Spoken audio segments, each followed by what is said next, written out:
It's another intense, week. Last week was Suicide Prevention Week. September is Suicide Prevention Month. And today, we're going to talk about suicide prevention. We're going to talk about some lived experience. And it is just my great pleasure to introduce our guest today. This is Phil Tyler, Associate Director of Campus Security and Public Safety at Gonzaga University. Phil, thanks for joining us. Thank you for having me. Oh, man. This has been quite the week. I just got back from D.C., and so that was interesting. We brought some advocates in the disability community, some of our employees over there, and our CEO and them got to talk to all of the folks on Capitol Hill, so like the representatives and senators. And Outstanding. Yeah, so it was a wild time. And then so I got the real fun part. We had they call it the NCSE in our world, and it's the National Council of Disability Employees. Can't actually remember the acronym right now, but we talk about disability issues, and For sure. we meet about 4 times a year, and how we're going to move the needle forward in the program. But yeah, I'd be interested in hearing more about that. Our students on the university just formed their first ever Student Disabilities Club on Gonzaga. Yeah, and we specifically made it a point to attend their first meeting because there were things that we didn't know as able-bodied persons that we were missing, particularly as it related to the realm of emergency planning and emergency management.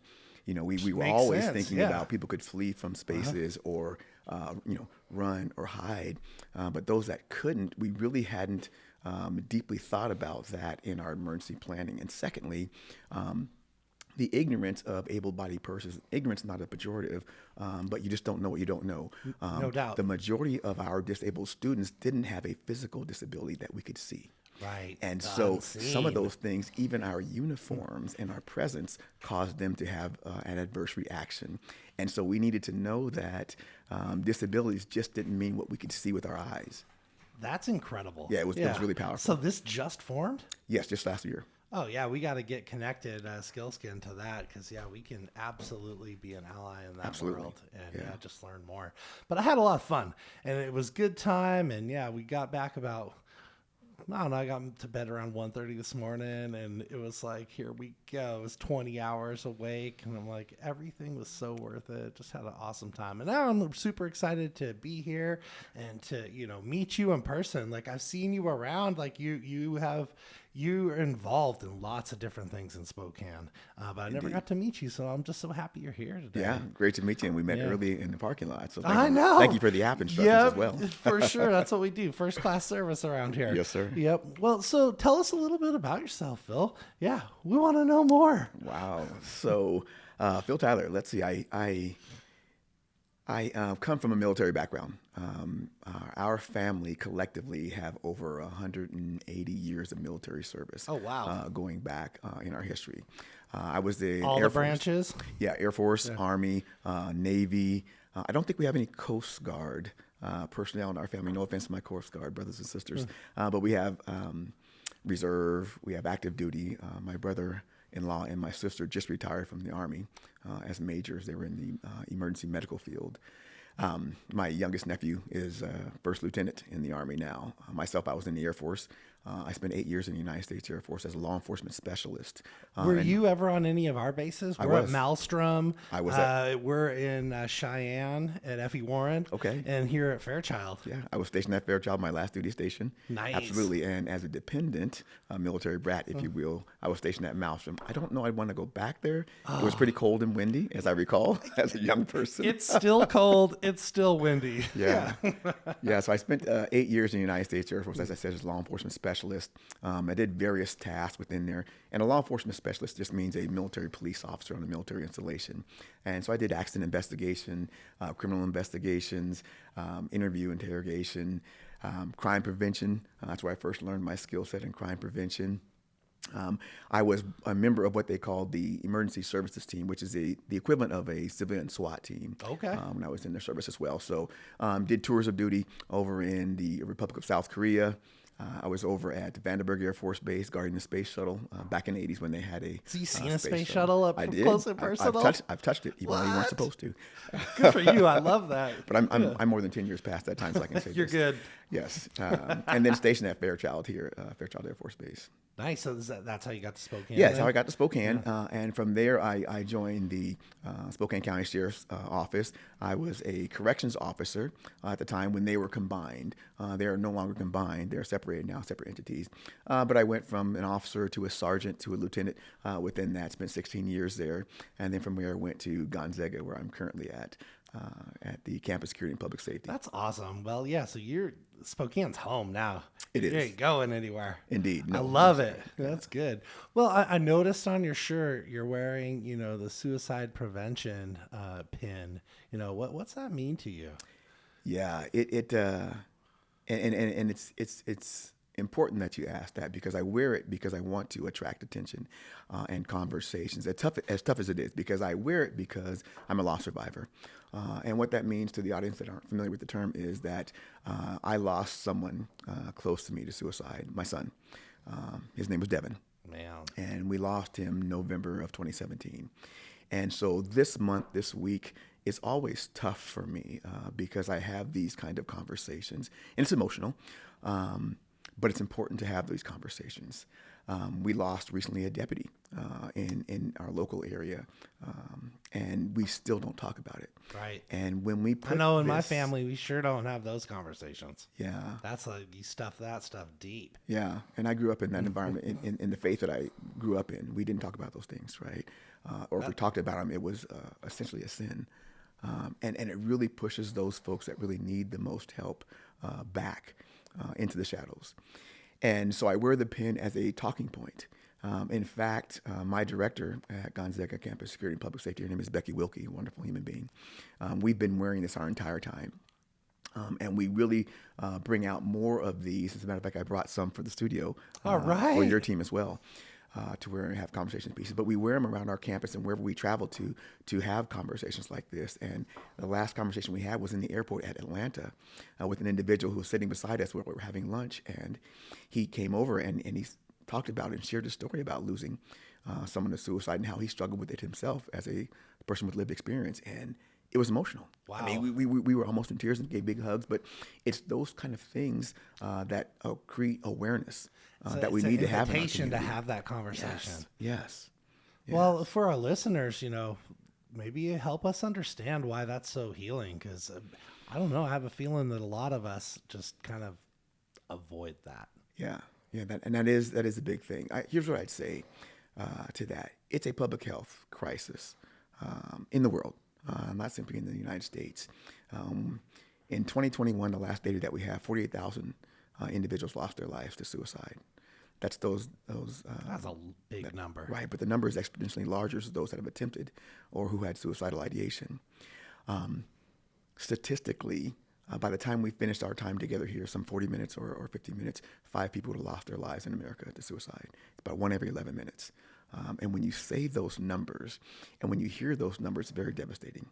In the career field I have chosen, law enforcement and or our firefighters, we're more apt to die by suicide than in line of duty from a criminal or from a fire. And that's staggering. We had someone here on the show that was a first responder in the EMT world, and she was saying the same thing. Like, it was the big dark secret that's starting to, get talked about a lot more. Yeah. But all that trauma that people are going through, it's like they just end it, and that's so Yeah. sad. It is sad. And as a society... Especially people who are caring about us, right? Like, they're the ones helping. Yeah. But people have to know that we care about them. And I think that's the biggest thing with suicide is that often it's loneliness that really drives. I mean, there's many things that would move a person toward taking his or her own life. But we do know that loneliness, and loneliness is not being out in a space by yourself. Yeah. You could be in a podcast studio with 4 people but still feel lonely if you haven't been acknowledged, recognized, spoken to, cared about. And so that's what occurs when people don't talk about these things, or if an incident happens and they know it's connected to suicide, they don't talk about it because it's taboo, if you will. So it's really important to do those things. And I think that we, by wearing this lapel pin, really invite those conversations to let people know that you do matter. And it's important to have those conversations. And even if it's tough for me to have these conversations, I get emotional now talking about it, but I'm not embarrassed anymore like I used to be. I used to have this mindset, this nonsensical, wear the mask, if you will. Right? When I projected myself outwardly, it was a smile. It was this Right. affable character, relatable Phil Tyler. But inside, I was struggling. Right? Inside, I about had that. this. Yeah. Right. And we do that with suicide and emotion, and to a point where, particularly first responders, whether you be a firefighter, a police officer, EMT, corrections, whatever that might be, medical staff, etc., we have to project this image of strength. Right? Lest we be Yeah. considered weak. And you And can't look what- like that. Well, you can, because what we are trying to do with awareness is re-signify what it means to be weak. Well, that's culture changing, is what It you're is. describing. It's a paradigm It's- shift. So weak is no longer an adjective in our world describing someone. Weak is now a acronym, WEAK, willing to express adult kindness. And when you are I can willing get to behind that. express, yes, thank you. When you are willing to express adult kindness, when you are willing to show emotion, right? Give an active ear to listen to someone, right? Even when you hear these myths like, oh, suicide is just an attention-seeking behavior. I would say this from that willing to express adult kindness. Maybe the attention you give that individual can save his or her life. That resonates a lot. Yeah. I'm trying to break that, that cycle of, you just don't talk about things in our family, with my daughter and, my wife. We're trying to dive deeper, break that cycle. I love that. Because I remember, get this, I hope my parents aren't listening to this, but if you are, sorry. Yeah, I was probably like 12, 13, something like that. All the hormones are going. I put a belt around my neck and I was in the closet and I was like, this is it.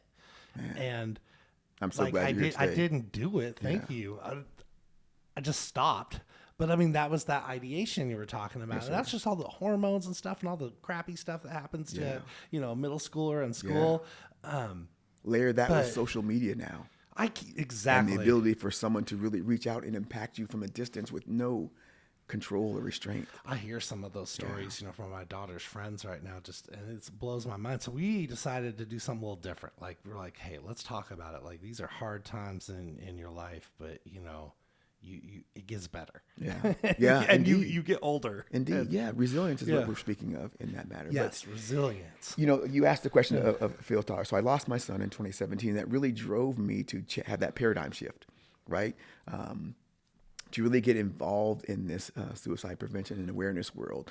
And it drove me to AFSP, the American Foundation for Suicide Prevention. I sit on the board with Washington State presently, and it made me get more educated. I was ignorant to really what suicide was.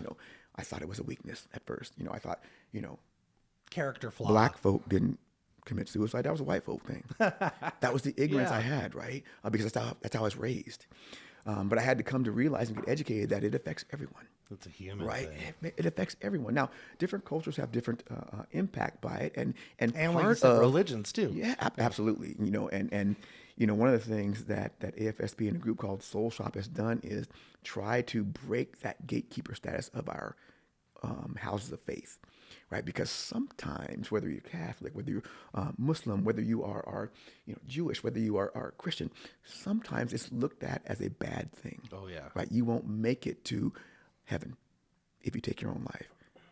But we know that's just nonsensical, right? We know there are many examples in the Bible, in the Quran, in other books of faith that have great examples of those that have either thought about, considered suicide. Paul the jailer is a classic tale from the Bible where he had some prisoners in his jail that broke out because of an earthquake, and he was going to fall on his own sword. And then out of the darkness, a voice said, "Do not harm yourself. We are with you." That's an example Yeah, of someone it thinking sure about is. that and saying, because we're with you, because we are connected, you don't have to take these actions, right? So we're trying to break that stigma, that stereotype that faith and suicide prevention and awareness can't go hand in hand, when in fact they can. Yes. We Because can help people. And that is a that's the protective core. factor. Yes. One of the protective factors. We always talk about the risk factors to suicide, but we don't often talk about those protective factors. And part of the protective factors is some faith. For a few reasons, right? Faith gets you connected to a higher source, whatever that is, Sure. and lets you know your life isn't as big and as daunting as you think it is. Number two, it's a community, right? Where they drive you to help seeking, to listening, right? To those kind of things. And there's other protective factors, but that's one of them. So we really want to break down that stereotype, that gatekeeper status of even our pastors, our imams, our rabbis have to know everything. They don't. Right. They may not even know about suicide, but we can educate them And so that's what this to do a warm handoff to the resources out there that can help them be protected. The pros. For them. Absolutely. Yeah. The professionals, yes. Well, thank Yes. goodness they exist. So, okay, is that a national organization with state affiliation then? The AFSB? Yeah. Yeah, that's a state, we have a state chapter, and it's part of the national chapter of the AFSB National. What other stuff that you learned that maybe that our listeners, could learn from as well? Well, one of the things I would say is for me, and I think for many out there, men in particular, is that we have to be able to show empathy. We don't have Makes to us be that strong. stellar, absolutely, right? But we haven't been acculturated to that, right? It is, we have to be this rock, this solid person, this, and what we're doing is we're suppressing those emotions inside of us. So I would say what we're missing is developing those good problem-solving skills or those coping skills. Coping skills. Yes, Yeah. right. It doesn't have to be, with our youth at the end of a pistol.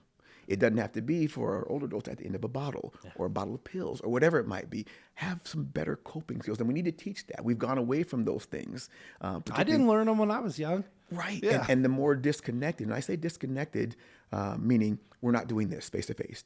We are on our social media profiles. We're texting instead of calling. Yep. Right. And when I text, I can't hear context and nuance in your voice. I can't hear pauses. I can't hear your voice shake. You're cracking me up right now. I pissed off one of our contracting officer representatives at the Air Force Base today with a text. And I realized, I was like, oh, man.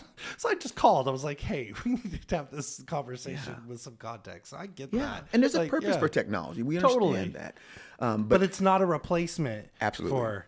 Yeah, and this. that's the human connection that really creates this loneliness factor, right? So coping skills, problem-solving skills, really getting together with our community, bring the neighbor back to our neighborhoods, if that makes sense. Yeah, it right. does. When neighborhoods started to change, right? I'm gonna get a little bit philosophical here. Please do, And they 'cause I started love taking out sidewalks, right? I live in an area on the Southfield that only one section of our neighborhood has sidewalks on it. And when you remove the sidewalk, it used to be we would sit on our porches, Right. and someone would walk by along the sidewalk with a dog or a child, and they'd say, "Hey, how you doing?" When you don't have that, that's that disconnect. And Yeah. then porches disappeared in design Well. too. Like, yeah, in the late 70s, early Yeah. 80s. Like, yeah. Yeah. And now that's a great point. Yeah. And then that Yeah, would why say, did we do that? Like, as a culture, it's like, man, we just that I designed don't our know. way out of That's community. probably an ordinance issue that the city council will have to deal with later. Right. But then I would say get educated about mental health and suicide, because there's a lot of misconceptions. There's a lot of myths out there that keep people stuck or in the dark. So education is key out there. And here's the other thing, God bless our clinicians out there that help us get through these things, right? There's No not doubt. enough of them. We know this, but you don't have to be a clinician to help people.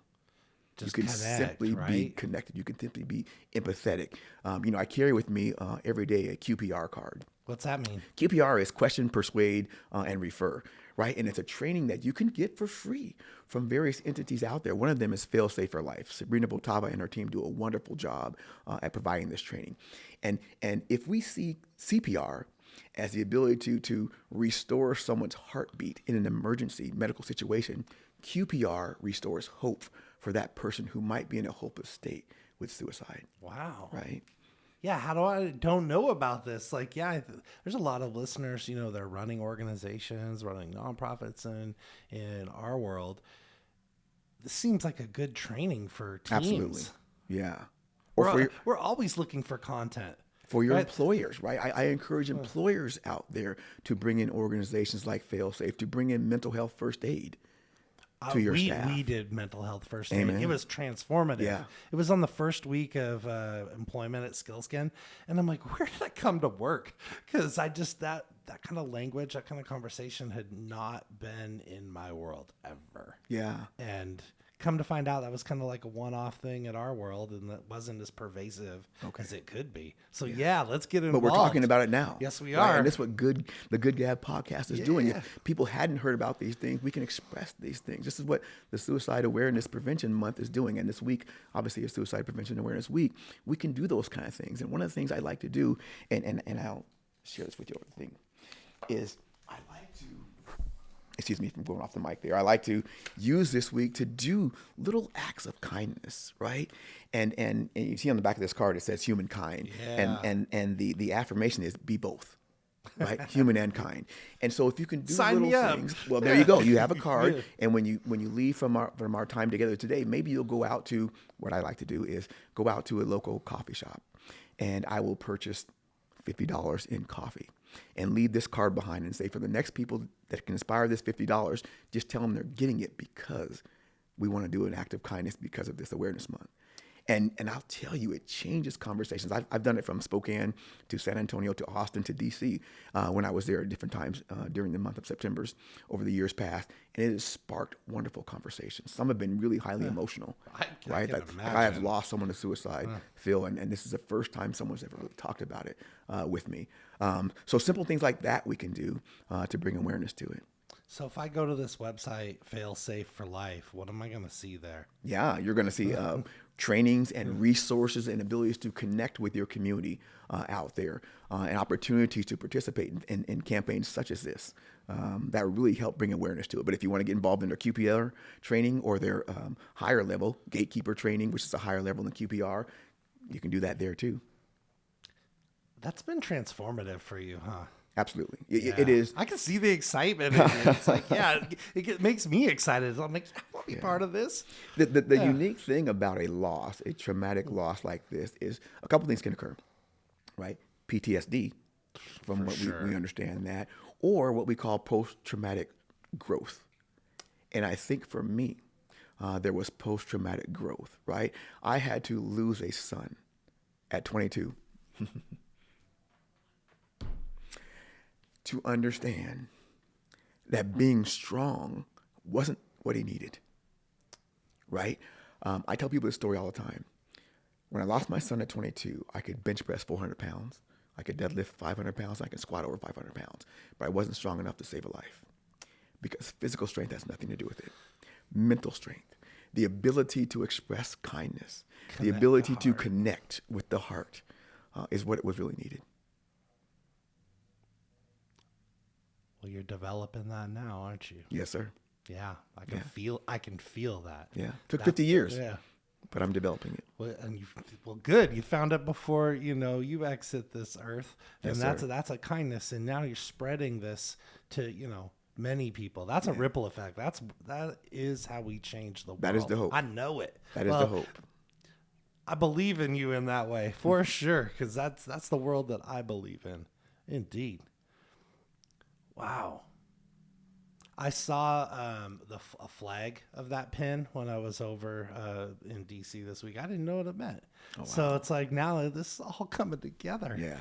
And it's going to make me have some conversations, Yeah. and when I see someone, like, how would you approach that actually? Like, let's say our listeners thinking about it and maybe they're a little shy and they're like, They surely but will they be. see Yeah. the pin. Yeah. Like, Well, how would you suggest them to broach that? yeah. So I'm also a certified trainer for a company called Inspiring Comfort. And Inspiring Comfort is a wonderful, wonderful program created by this dear friend of mine. Her name is Jen Marr. And Hi, Jen. Yes, hi, Jen. And Inspiring Comfort helps us to broach those conversations that we are uncomfortable with having. But if we have those conversations, they can change lives, right? And we call it the awkward zone in our training thing, right? I know I should say something. I know Phil's had a loss in his life, but I don't know exactly what to say. Here's the thing about comfort.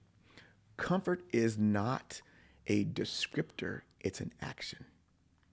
And when you don't take action, even if it's a stumbling conversation, I'm left feeling lonely again, Yeah. right? So even if I stumble my words, or if I have the improper words to say, it's better than saying nothing, because I might be walking around like this month, for instance, suicide. If I walk around with this and no one says anything, they look and they go, oh, I see that pen, but I don't want to say anything. I'm feeling again alone. And it happens Right. for me every September. I mean, and those that are lost Sure. survivors as well. But when they say something, hey, can I ask you about your pen? And I tell them my story and they say, I'm so sorry you lost your son. And I say, thank you. Not because I lost my son, because you are helping me heal, right? I can't heal what I don't reveal. And here's the key. Dang, I so like many that. people have hidden things, Yeah. whether it be mental health, suicidal ideation, suicide attempts, or have someone that lost a life due to suicide, and they don't talk about it, and they're hurting. And until they reveal that hurt, we can't help them heal, right? Strip away that mask that we talked about earlier and allow someone to help you heal. So there's a hole in my heart. Humankind. Be both. Yes. So there's a hole in my heart that'll never be sealed because of the loss of my child. But what I have is friends like this podcast now that insulate around that hole, right? That helps me to heal, right? Even though in times where I'm by myself and alone, I still feel that pain. But when I'm out and connecting with folks, they build that buffer, that comfort around their connection, as my good friend Leslie would say, is protection. Right. So it protects that hole from really impacting me when I have that. So conversations like this, conversations out in the city that I have around this really help to provide that comfort. Have you been able to translate some of this to the students that you're interacting Absolutely. with now? Yeah. Absolutely. Right. Because those are vulnerable times too. Yeah, It's like yeah. they're away from their family. They might, that loneliness can Yes. stick Yes. in. Trying to connect with Yeah. your new in group. Do I fit in? Do I not fit in? Am I supposed to do these behaviors because everyone else is doing them? It causes a lot of stress and anxiety. And so one of the things we love about our role on campus is that every touch we have with a student, staff, or faculty is educational. And when they see Phil and they walk up and they say, hey, is that a suicide prevention lapel pin? I say, yes. And they share a story about a loss in their life or a connection or maybe even a lived experience. And we have these Got that open, insulation engaging building. conversations, right? And we have wonderful resources on the campus that we can direct them to and refer them to. Again, going back to this QPR, refer them to that can give them guidance. Or I'm just available for a conversation anytime. Or a smile when you're driving by. Or a smile when I'm driving by. That can Absolutely, mean a right? whole lot. Or we sit down for coffee and donuts because I do like those things. It's not a stereotype. Because they're good. Yeah. But no, we present an opportunity to be human, right? And we're not just officers on the campus. We're Phil, we're Becky. We are our team out there, and we want to engage with students on that level. And it really, everything we do, we embed mental health in it, in our contact and connection with our students on campus. And that's important that they know that. It's real security. We call it wraparound services in the social services world, but that's how I'm feeling it. It's like you're looking at the whole person. Yeah. It's like, yeah, we gotta be safe. Yeah, we can't be, messing around. Here's the But thing. we can also be supportive Absolutely. of the human. We are not simply concerned with their physical safety on campus. We're also concerned with their psychological safety. And sometimes you can't see that unless you're engaging in a conversation, having connection with the student. Is that something that your department is driving, Yes. with your boss, or is that Yes. a culture? Okay, so Yes. you're building that culture at Gonzaga. Absolutely. I Right. think that Our should be director Yeah. is uniquely situated to make sure that we are driving this connection, both in physical and psychological. When I go out and I train students, staff, or faculty, it's always with touch for that. I can tell you this. We have had other Jesuit universities reach out to us for our training methodology. That's all I'm gonna because say. it's embedded that way. You haven't gotten the call. You're getting the call soon. Indeed. And to be able to share that to others, that's a culture that's some. If I hear that kind of stuff, I would be like, hey, I'm cool with sending my daughter to this university. That's the kind of place I would want her to And we be have had in. parents on opening days express that because we do I a believe parent communication session, 1 hour each, multiple times, and they have said those things to us on their way out.